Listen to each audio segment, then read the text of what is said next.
افغان ځواکونو په کندهار او هلمند ولایت کې یو ځل بیا پر طالبانو سخت قیامت جوړ کړی.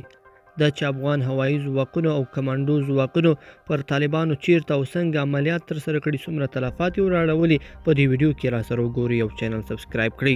لیدونکو السلام علیکم، ستړي مه شئ. افغان ځواکونو تېره ورځ د کندهار ولایت په پنجوایي ولسوالۍ کې پر طالبانو ډېر سخت بریدونه ترسره کړي چې په پایله کې د یادې ډلې 15 غړو ته مرګ ژوبله اړولې ده. له ملي دفاع وزارت څخه په خپره شوې خبرپاڼه کې راغلي چې دا عملیات د افغان هوایي قواو په ملاتړ ترسره شوي چې پکې 15 طالبان وژل شوي او 10 تنه نور ټپیان دي. د سرچینې په خبره په یادو عملیاتو کې د طالبانو ځینې وسلې او مهمات هم له منځه وړل شوي او همداراز میوند ولسوالۍ کې د یادې ډلې له لوري د ملکي خلکو د تګ راتګ پر لارو کې ځای پر ځای شوي 4 کړۍ ماینونه هم افغان ځواکونو له منځه وړي دي.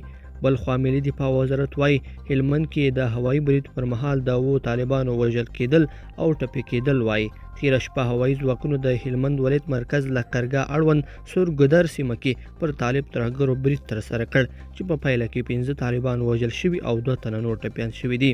همداراز ترهګرو طالبانو څخه د سیمې پاکولو په موخه چڼیز عملیات لا هم دوام لري.